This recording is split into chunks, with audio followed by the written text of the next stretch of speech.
story of Shlomo HaMelech. That's what we got up to. That Shlomo HaMelech tried to save two people. He had two scribes. He tried to save them from the Malach HaMavis. He thought he had a little trick to be able to save them, protect them, and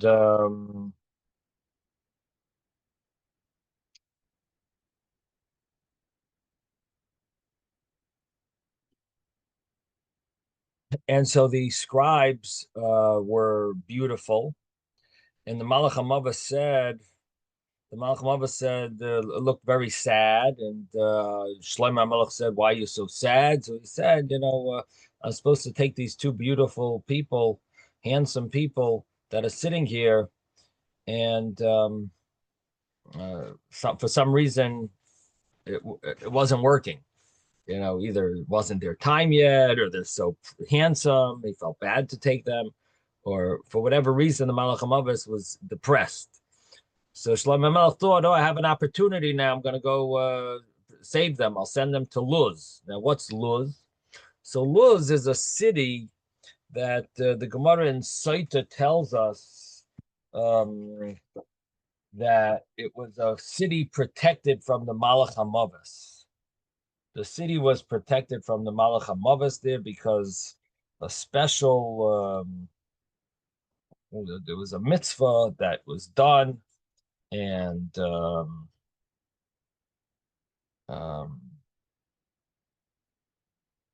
because this good deed was done there, it says that it saved, protected that city. Here, let's. This is a pasuk in the book of Shoftim, I think. Is it a pasuk in Shoftim? It says, "Vayelach ha'ish eretz hachitim vayivan ir v'ikush maluz." I'm bringing from the Gemara Saita over here.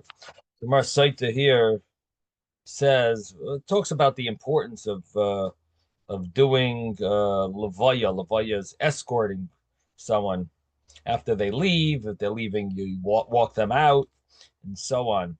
And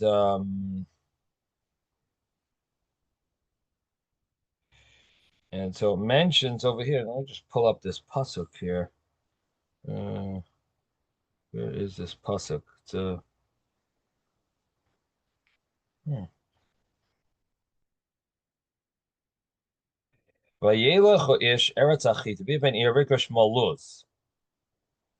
man went to the land of Chitim, and he built a city, and he called it Luz. Hushma Ada Yom that stayed its name until this day.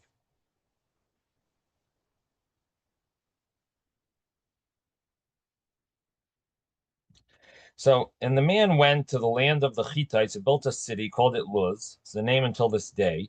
Tanya was taught in a brisa, Hu Luz Shatzevim Batchelas. This is Luz where they dye the Techelas for the tzitzis. Hu Luz, this is the same Luz Shabbos and Cherev Bilbala. It's the Luz that the King Sancherev came there, but he didn't mix the people from other places there and take those people, exile the people that were there. He didn't do his typical style of changing people's places of the residing, the places of residence. He normally did that, but he didn't do it to the city. Nebuchadnezzar came there. He didn't destroy the city of Luz. And even the Malach HaMaves, the angel of death, has no permission to pass through Lavar, but to pass through the city of Luz. Rather, the elderly in this city, when their mind becomes weary of life, which means that when they wish to die, they will go outside the city wall and they die. Now, what's the story? The story is that it's really the previous paragraph. Tanya Meir, Haya Meir, you would say that we force a person, we compel a person to escort his fellow from the city, for the reward of fulfilling the mitzvah of escort has no limit. As it says, and the watchers saw a man leaving the city, and they said to him, show us now the approach to the city, and we will act kindly with you. And this is part of the capturing of Eretz Yisrael, that they were trying to capture the city of Basel and find the entrance to the city. And so it says, he showed them the entrance, the entrance to the city, which means he escorted them. He performed the mitzvah, um, allowing the people to find it, to directing them to be able to reach their destination without making a mistake. So Umah Chesed Asu, so what kindness did they do with him? For the entire population of that city, they killed by sword, but that man and his family they sent away unharmed. And that what did he do? He went to the land of Chittim and he built this city of Luz. And that city was very blessed. So this man who did the mitzvah of escort, what did he get? He built a city and he called it Luz. And that's a city where they actually dye the techelas, the blue green wool for the tzitzis. And that's the city. It had to be dyed with a certain climate that it would, I guess, absorb the color well.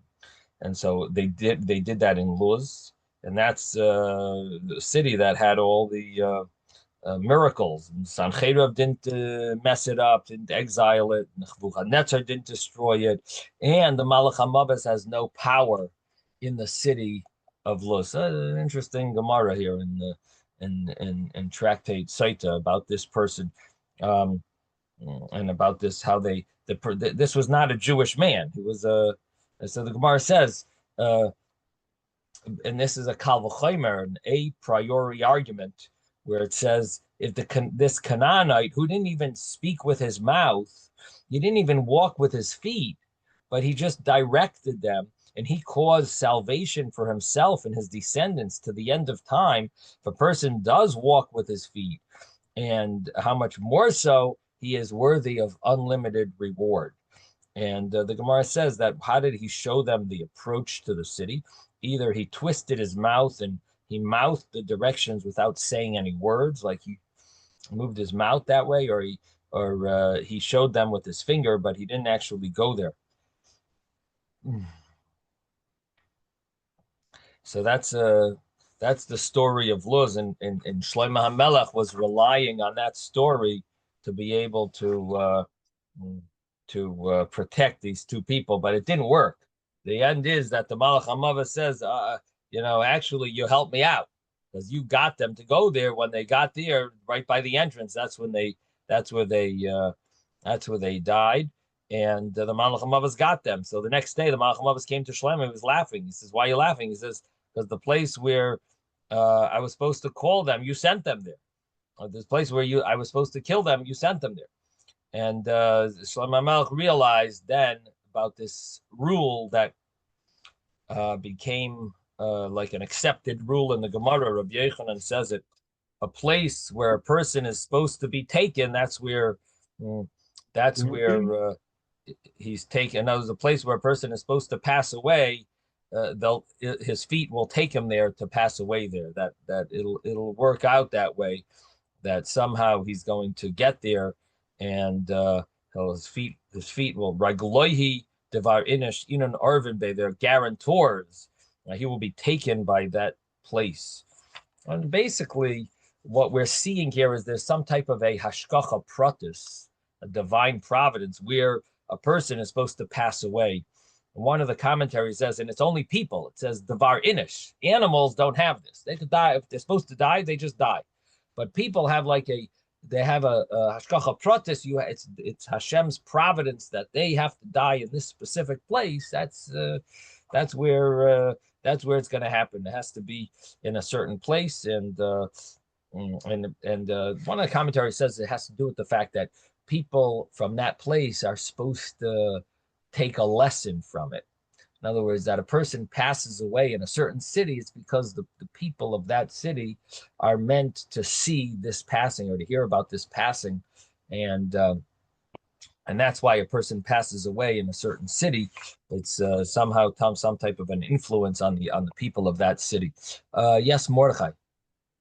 Yeah, isn't there also a medrash regarding the city of Luz that one time a resident told a white lie, and that caused somebody else to die, and they told him to leave the city because he had brought death on the city by his white lie. Uh-huh. That sounds like a very applicable story to this continuation. I'm not familiar with that medrash, but I guess we could look it up. I don't have my phone here. Normally, I would search it on the phone.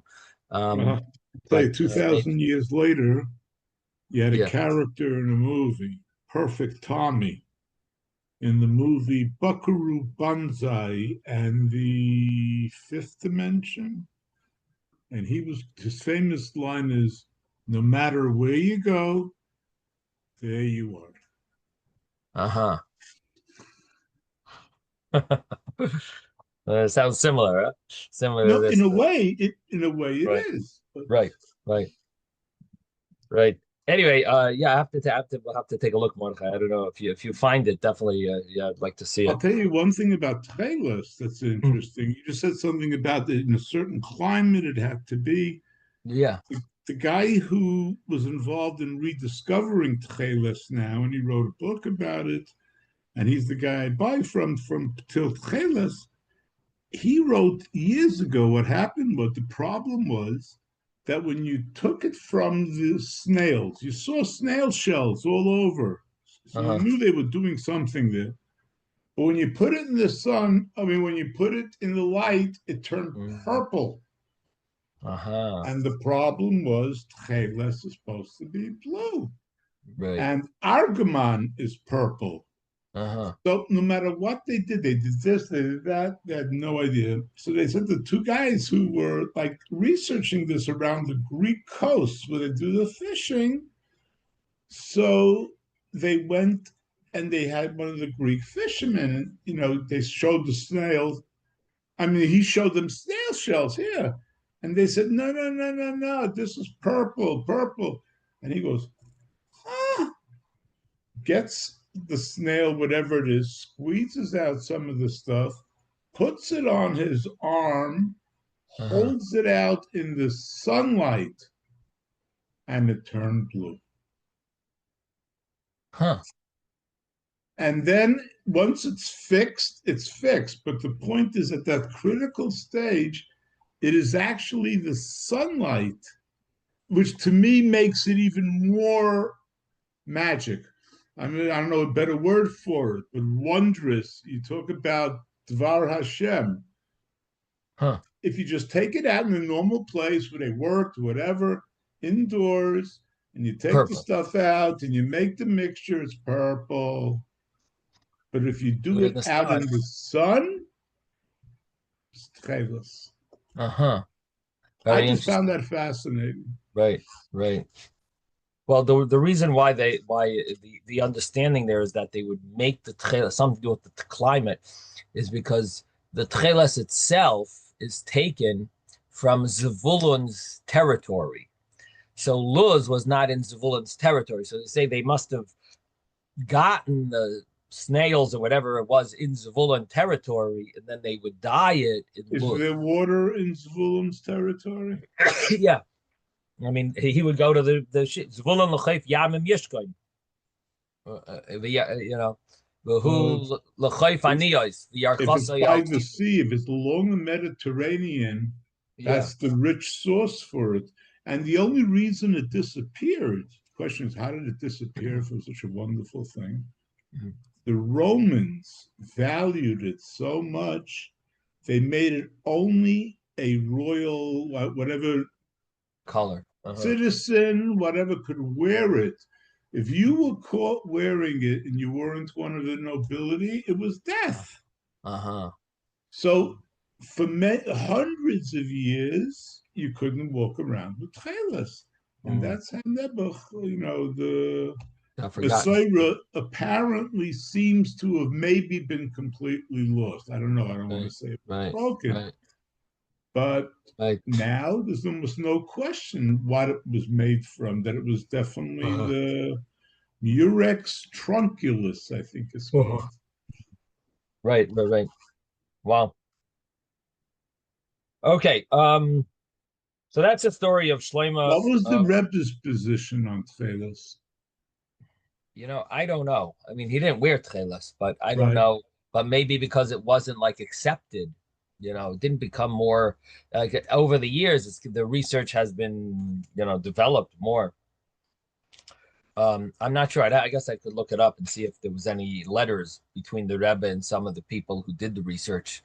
There was some Rebbe that did a lot of research into Chelas. Are you familiar with that? There's a Yeah, light it's blue book. actually related to me. My aunt's parents were from the not school, Emma. Uh, they thought they had no. They found out later that it wasn't real. It was made from vegetable. They tested it, and that was just a vegetable dye. Oh, really? The The Rosina, the Rosina, the Rosina Zina, Rebbe, yeah, the something like that. Rosina Rebbe. I remember in Borough Yeah. Park. I Uh-huh. was there. Right. He Uh-huh. had what at that time was Tchelis, and I Uh-huh. saw them. It looked blue to me, but Uh-huh. You mean so they tricked him? Whoever it was no, they tricked. didn't trick him. Whoever it was, the Hasidim. No, this is after he died, I'm sure. Uh-huh. But they went through a process of check. He writes about it in his book. The royal blue, the something blue. I have it. Uh-huh. I just not here. I Uh-huh. can't get to it. But they ultimately found out that his was vegetable dye, so that wasn't definitely from any From an kind animal. of But how animal. did he get fooled into it? I have no idea. I could Uh-huh. look it up. Right. I have to think about how he got fooled. To what I end? wonder if you know. Okay. Lama. Uh-huh. I always say lama. We have two words for why. Madua and lama. Mm-hmm. I used to spend a lot of time on Madua, which is looking back. How does Uh-huh. this happen? Uh-huh. And then you spend time, you research, you look, you dig, you find out. Uh-huh. Madua is different. This is what Hashem said. I mean, Moshe said to Hashem after the Egel, why are you upset? Why am I upset? No. Lama Hashem Yecharabcho Lama. b'Yamacha. It's Uh-huh. Lama. I see. Lama. Looking future. To what end are Right. you going to be angry now? Uh-huh. Uh-huh. And that doesn't look in the past at all. You totally forgive the past. Going forward, where are we going? And that's a very important distinction. I used to spend a lot more time on Madua, and now Now I you do spend my time on Lama. Lama. Lama. Okay. I did want to just mention I looked up this story with Yoshua ben Gamla. Because it came up over here because we were talking about the strength of the son of Marta Bas Baitus. Marta had married this Yeshua ben Gamla, and basically the Gemara mentions about making a yeshiva, making a school, and in a area that's like a backyard or courtyard, and it deals with the issue of like zoning. Are you're able to just do that, and would that be acceptable to just make make a school on your property, and what about everyone else, all your neighbors? What about your neighbors? Let me mute. Okay. And basically, it says if a courtyard resident set up a store, a chanus in a chutzner, store in the courtyard, so the other residents can block him, and they could say, "We can't sleep because of all the noise of your customers." And but you could manufacture utensils in his house and then sell them in the marketplace, and no one can stop him and say, "I can't sleep because the noise of the hammer and the noise of the mill." Neither can they say, "I can't sleep because the noise of the children." We call hatinoikus. So this is the discussion in the Gemara here about what are we talking about. So the Gemara says we're talking about school children after Rebbe Yoshua ben Gamla's ordinance, which said that every town should have a like a little school. So what came out was that Yoshua ben Gamla's rule gave a permit that people could have like a yeshiva in their courtyard, and no one could complain about the noise. And I mean, the truth is that Rabbi Shua ben Gamla's decree sounded like more like every city should have. It doesn't exactly mean that you should open it up in people's backyard, in people's courtyards.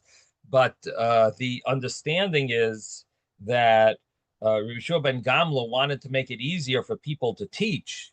And so therefore it became acceptable to or the part of the decree was that that a teacher should not have to travel, and therefore he could even teach in his courtyard. And so it came as part of that decree that Yoshua ben Gamla. The Gemara goes through the whole story that if not for him, the Torah would have been forgotten. And he wanted initially it was there was a decree that they should have teachers installed in Yerushalayim, and anyone that wanted to send their kids to learn Torah, they could go to Yerushalayim. And then, of course, initially it was really people taught their own kids. If you had a father, the father would teach you. If then they established in Yerushalayim. Then only people whose parents could bring them, whose father could bring them to Yerushalayim, would bring them, and whoever's didn't wouldn't be able to go. So then they established in every city, and it would only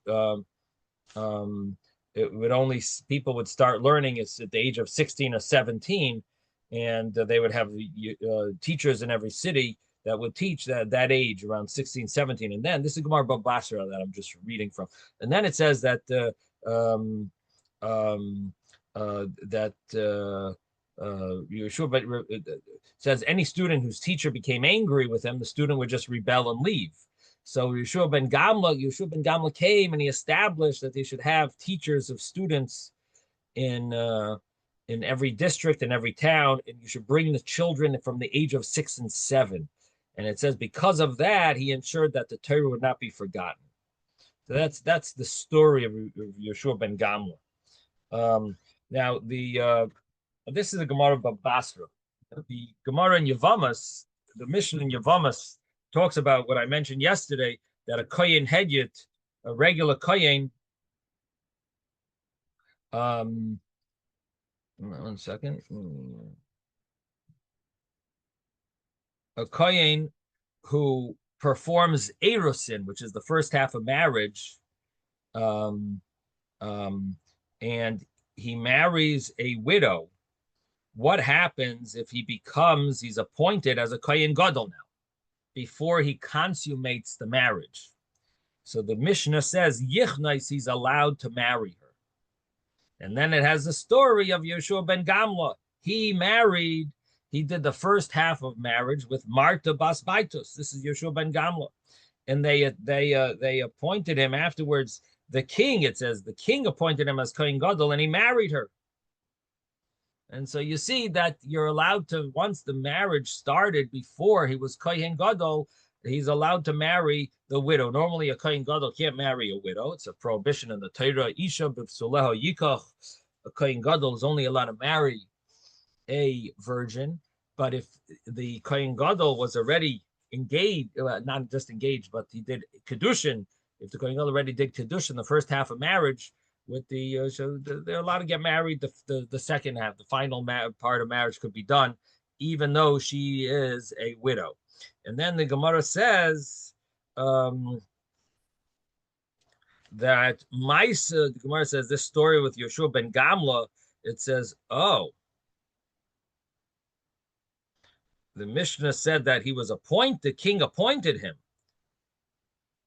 Sounds like his fellow Kayanim and the Sanhedrin didn't go for this. Sounds like they didn't want him to be Kohen Gadol. So the Gemara says, yeah, a conspiracy. Rav Yosef says, Katir. I see like some type of trick, a conspiracy over here. I see over here, because Rav Asi says that Marta paid a tarkov of gold coin dinarim that she brought to the king Yanai until he made Yoshua ben Gamla Kohen Gadol. So that's the story there.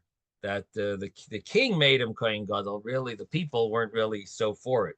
So the question was, Yoshua ben Gamla, the Gemara in Baba Basra makes it sound like he's remembered Zachar Latoiv. He's remembered as a great person, as a great person. Here, it gives the implication maybe that she paid for him to become Kohen Gadol. Maybe he wasn't such a great person.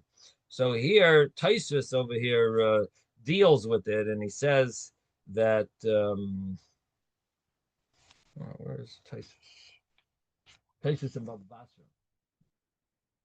Yeah, Tosfos of Basra deals with it. He says the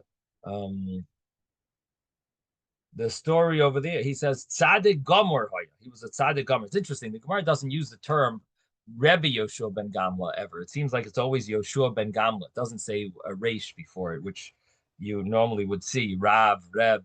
It just says Yoshua ben Gamla. But Tosfos says this is the same person as it says over there in Yevamos, the story where Yoshua ben Gamla here is in Baba Basra is the one who started the yeshivas starting at 6 and 7.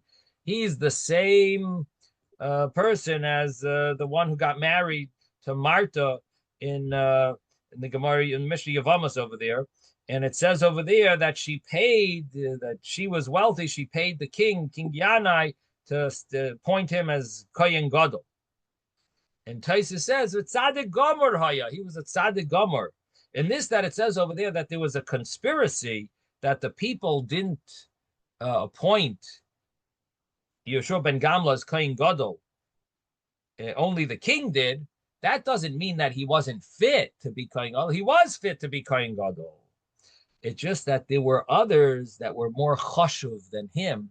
So that's why they didn't appoint him. The king appointed him. But he was fit and he was a tzaddik gomer. The Tosfos over here in Baba Basra.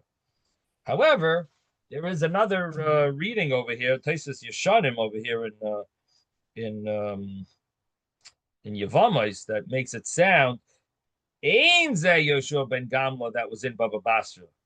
This is not the same Yoshua ben Gamla in Baba Basra that made many takonis, because that he was a tzaddik. He was a tzaddik haya. This is an acher. This is a different one.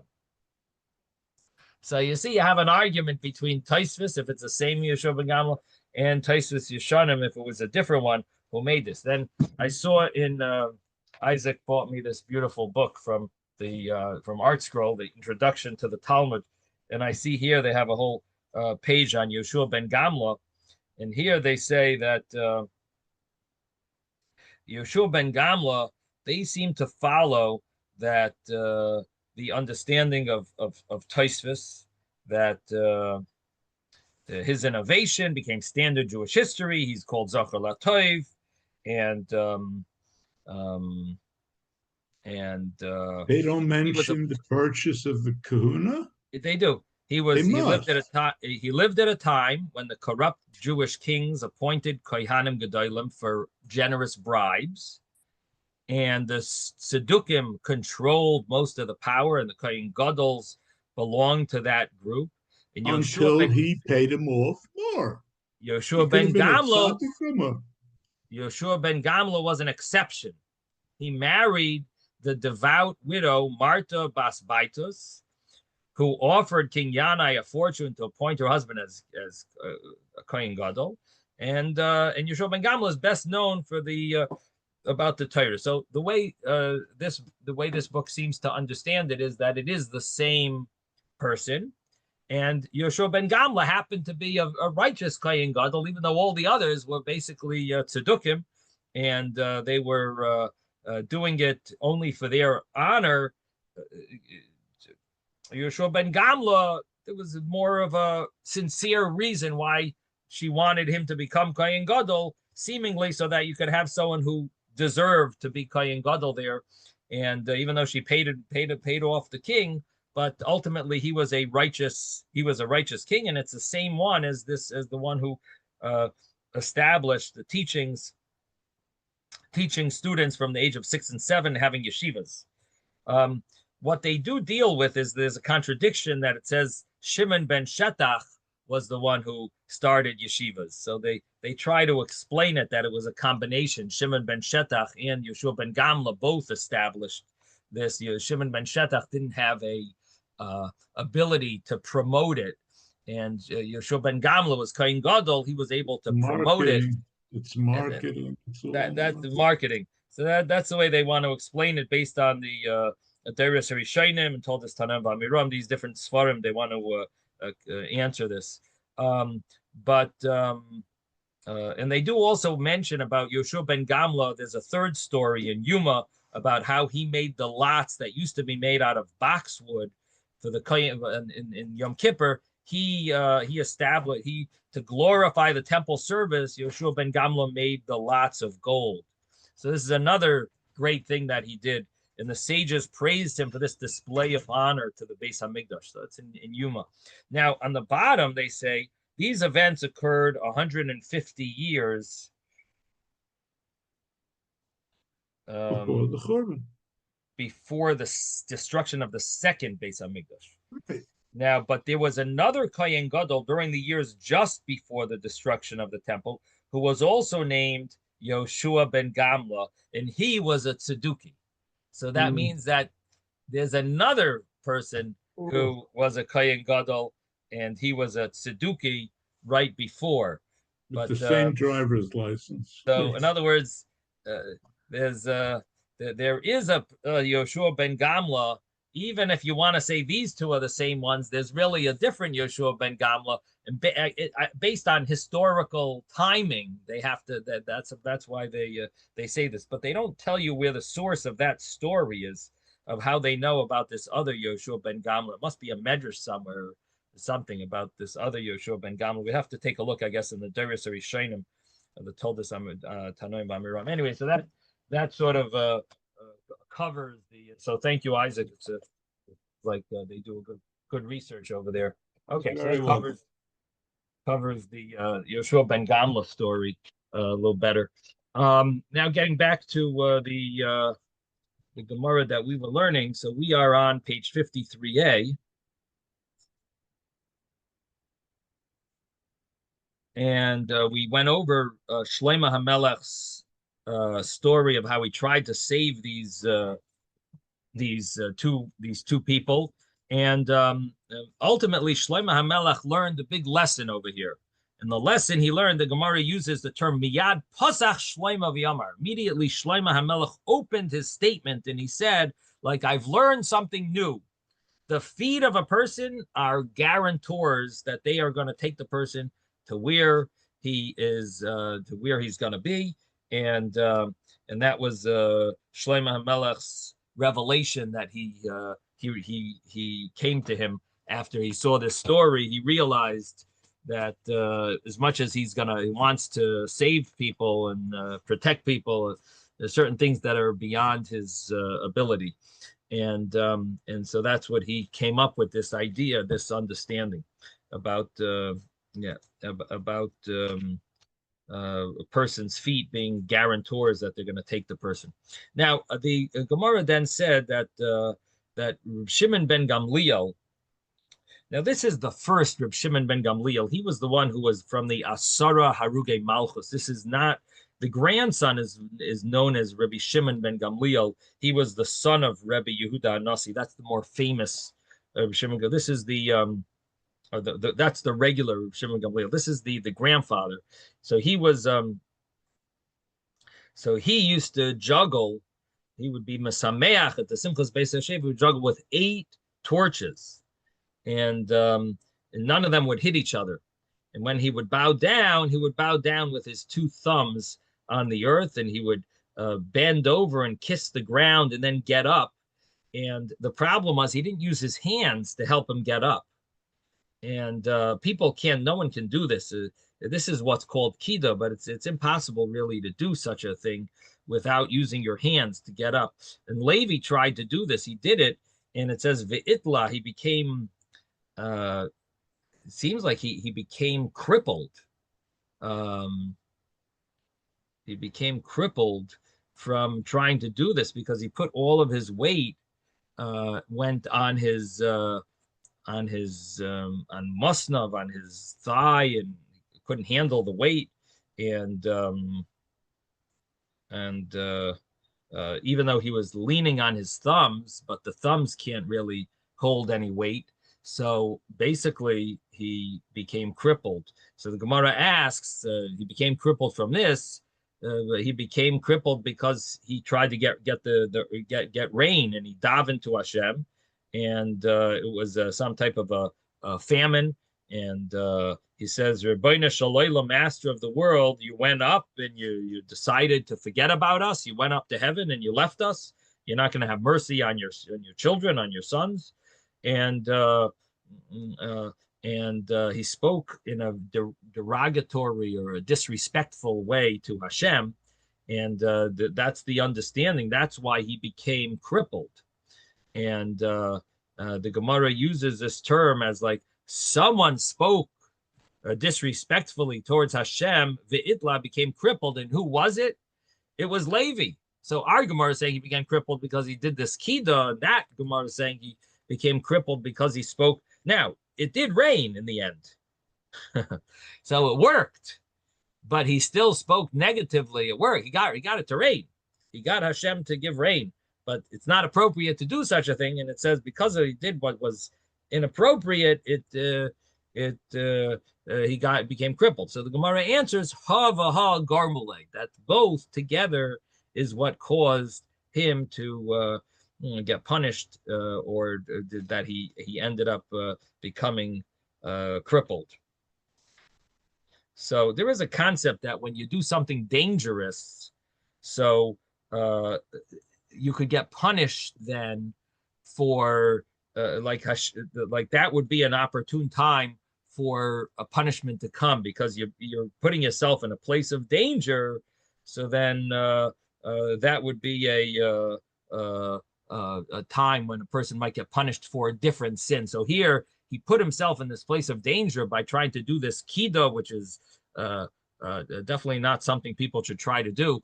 Putting the whole weight on their thumbs and then kissing the floor, bowing, so to speak, touching the floor, kissing the floor, and then standing up without putting your hands on the ground to push yourself up.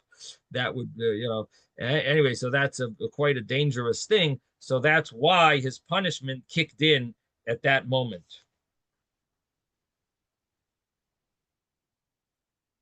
You deserve a patch, you get a patch. Right, but here it's a little different.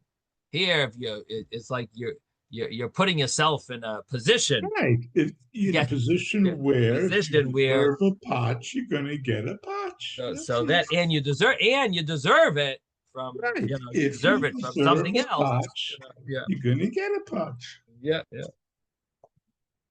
Mm-hmm. Now you have to say both. If you put yourself in a position of a patch and you deserve a patch, then you'll get the patch. Right. Now, the Gemara, we're in the new Gemara. Levi have a matayel kamei de Rebbe. So again, we're talking about these rejoicing of the Beis HaShoeva. The Gemara says other types of entertainment that was done to bring joy to different people, and how they brought joy, how they did some entertainment. So the Gemara here, we're on page 53a, and we are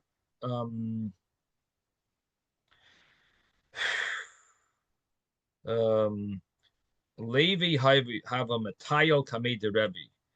This is right in the middle of the line. It must be about I would guess 18 lines up from the bottom of the page.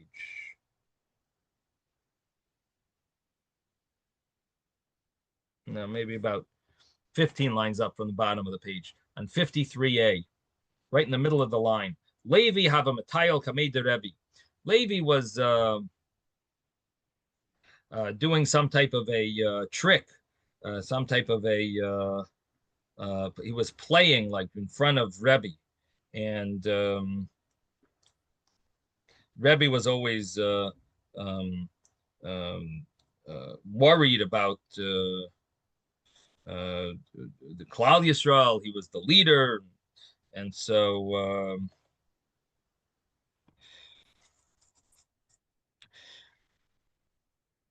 so Levi was there, and he was playing some type of a doing some type of a juggle, bitmane sakine, with 8 knives, and Shmuel kamei shvar malka. He did it in front of Shvar Malka, which was the king of Persia. Melech Paras, Rashi says he was the king of Persia. So Shmuel did this in front of the king of Persia, the Tamanya Mizge Chamra, with 8 cups, glasses of wine, that he would throw them, and they wouldn't break, and they didn't even spill. I don't know how you could do that, but he with 8 of them. And Abaye did this in front of Kamei de Rabba, in front of Rabba, with 8 eggs, and they didn't break. And some say with 4 eggs. But anyway, this is the juggling of the story of the jugglers, rabbi jugglers, rabbi/jugglers.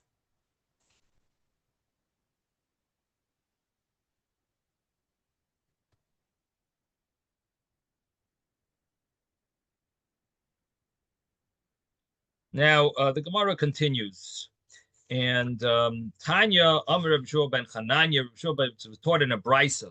Shua ben Chananya says, when we were rejoicing the Simchas Beis HaShoeva, we didn't see sleep with our eyes, meaning we would dance, that we would be rejoicing, so we didn't sleep. And Ketzad. Sha'ar Rishayna, the first hour, Tamid Shel Shachar. The first hour was the morning sacrifice. And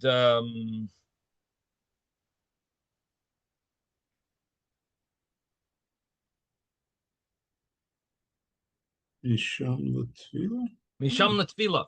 And from there, they would go to daven, meaning they would first bring the sacrifice, then they would daven Shacharis. Misham Lakarban Musaf, then they would bring the Karban Musaf, the sacrifice of the Musaf. And Misham Latfilas HaMusafin, and then they would then they would daven Musaf. And Misham Labeis HaMedrash, and from there they would go learn Torah. Misham La'achilu Shia, then they would eat something and drink. Misham Latfilas HaMincha, then they would go and daven Mincha. Misham Latamid Shal Bein Arabayim, then they would go and bring the sacrifice, the final sacrifice, the afternoon sacrifice. So it says that they would daven mincha first and then bring that. And after that, all night, they would be busy with the Simchas Beis HaShoeva, the water drawing ceremony, and then they would start again the next morning with the morning sacrifice. So that is the statement. This is the statement of Rabbi Yeshua ben Chananya, that he says we didn't used to have time to sleep. A whole all the nights of Sukkot. We're busy rejoicing. 7 nights. They didn't Now, daven they didn't Ma'ariv. daven Ma'ariv. That's one question. And the other question is, why did they daven Shachris after they brought the carbon? And they daven Mincha before they brought the carbon? You know, the morning davening and the afternoon davening is in place of a carbon. So the morning Shachris, they did in place of the carbon, or here you see they did both, but it's connected. And But what here did you they do davening first? Mincha first. Yeah. So what? So for the Shacharis, they first bring the actual sacrifice, then they would do the davening. The afternoon, it seems that they did the davening It's a first, and then they would longer, bring the carbon. it's a longer davening. Now, regarding Ma'ariv, why didn't they daven Ma'ariv? So this is a famous discussion: is Ma'ariv reshus or is Ma'ariv a chayva?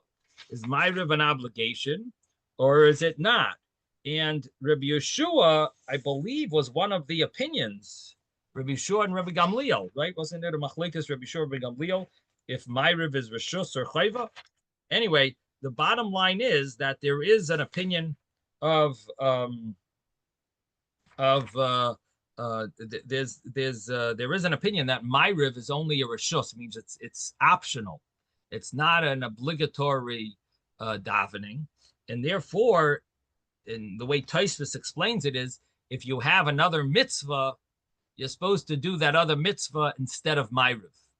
And what is that other mitzvah here? It's a mitzvah of Simchas Beis HaShoeva. So they overrid Ma'ariv in order to do the Simchas Beis HaShoeva, in order to rejoice for the Simchas Beis HaShoeva. Now, Rabbi Gamliel maybe would have davened Ma'ariv. Rabbi Shua ben Chananya was of the opinion that you don't daven Ma'ariv because you're busy doing the mitzvah of Simchas Beis HaShoeva.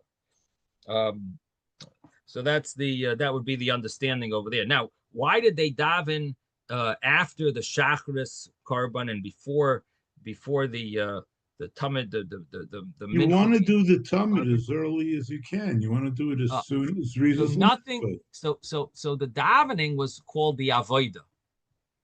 So what's the first thing that was always done in the Beis Hamikdash? The carbon Talmud. What was the last thing that was done in the Beis Hamikdash? The carbon Talmud. So all the avodah had to be done in between. So the avodah, which is davening, that had to be done. Shachris, you did it after. Mincha, you got to do it before the final carbon. So that's the way the commentaries mention this and explain this. Okay, now the Gemara asks, is it possible that you didn't sleep for you didn't sleep for seven nights? You said you'd like Tam Shina. We didn't sleep a whole sukkah. So the Gemara said, Amy, is that true? The Amar Rabbi Yochanan, doesn't Rabbi Yochanan say Shvosh Shleishin Shleish Yamim? If a person makes a shavua, he's not going to sleep for 3 days. This is called a shavuas shav. It's considered a false promise. Malkin I say, it said Malkin I say, you give him malchus, and the yashen lialter, and guess what? And he can go to sleep right away. He doesn't have to suffer until he's a Mesiris, until he's a Sakanas Nefashis. He's allowed to go until he's in a situation where he can't handle it anymore. No, you sinned. What was your sin? You made a false promise. Your promise was you're not going to sleep for 3 days, and which is impossible. And so the law is that because you made it's called a false promise, and your false promise, we don't have to wait until we prove to you that you transgressed it. That's called a false promise once it leaves your lips. And Malkin Isa, you're going to get lashes for it. And Yashin La'alta, and you can go to sleep right away. You don't have to keep it because you're going to get, it's false. It's false from the beginning. It doesn't even take effect. So how is it possible that the people in the Beis Hamikdash, they didn't sleep the whole days of Sukkot? So the Gemara says, Ella Hachikama. This is what it means. Lo ta'amnu tamshina. We didn't taste the taste of sleep, meaning like a regular sleep. Dahava menamni akasvi dahadadi. We would doze off on the shoulders of each other. And so that's the understanding over here. And that they slept.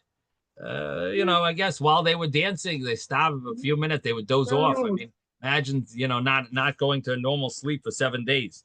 Now, the question, of course, here is, how did they sleep outside of the sukkah? That's the real question. It's Sukkot. They're not sleeping, and they, but they did doze off, and they dozed off outside of the sukkah. And dozing off is dozing off, Arai. I think it's okay if you just Shtinas Arai is usher. Shtinas Arai. I know it took a long time for us to reach page 53, but when the earlier in the earlier pages of our tractate, we did have discussions about eating Arai and sleeping Arai temporary. So sleeping Arai is prohibited. And so this is the question about sleeping. That l'chayra they should have slept in the sukkah. One of the commentaries does say that that the whole concept of sleeping arai that's prohibited outside of sukkah is only rabbinic, and here the reason is because sleeping temporary is prohibited because it's going to lead to a permanent sleeping. But here, since they were sleeping on each other's shoulders, so that would not lead to any permanent sleeping. Temporary sleeping, when you sit down, when you maybe in a different position, maybe you could lead to a permanent sleep. So here, there's room for leniency that it's not going to lead to it. You don't have to worry. And the other question is, maybe they did have a sukkah in the Ezras Nashim of the Beis Hamikdash. There is such a thought that maybe the Rekeach wants to say that maybe there actually was a sukkah in the Ezras Nashim. Now there is what did you say? I said for sleeping. Well, the reason why the reason why they would have made it might be for other reasons as well. But according to the Rekeach, I mean, that's not the common understanding, especially because we learned that Miyad Hashem, that there was a whole shaila. How were you even allowed to make a gezustera? How were you even allowed to make a balcony in the Ezras Nashim? And the Gemara had to come up with the whole pasuk. We found a pasuk that allowed it. So the Rekeach's pshat that they made a sukkah there is not the simple understanding.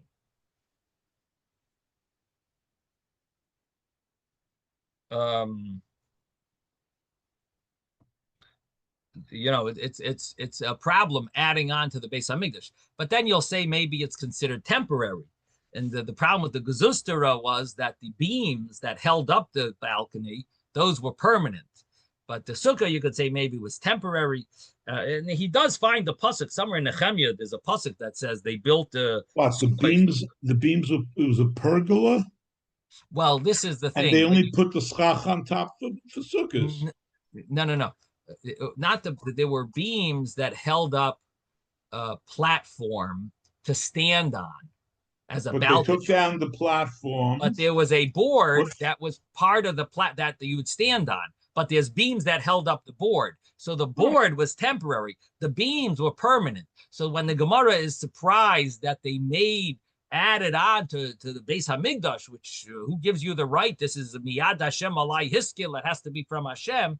So the question of the Gemara, how you could do that, is how could you even put these beams there? So my point is that, but no, the pergola is more about beams on top. This is beams that it's beams up, and then it's beams across. Right. That's it. And then if you want to put a platform on it, instead of schach, you put wood. Okay. And that's where you have the platform to stand on. Right. Okay. Yeah. Right. I'm just picturing it that they just stuck beams from the wall into the Ezras Nashim. Oh, just sticking out. Nothing vertical. Nothing really vertical. That's my picture. I don't know exactly what they attached it to. The stones somehow they attached it to the stones. I don't know. Make holes. Gleisnish. But maybe you're right. Maybe that's a. I didn't. Yeah, I didn't You see didn't it. think of the Beis Hamikdash with a pergola. Right. But anyway, so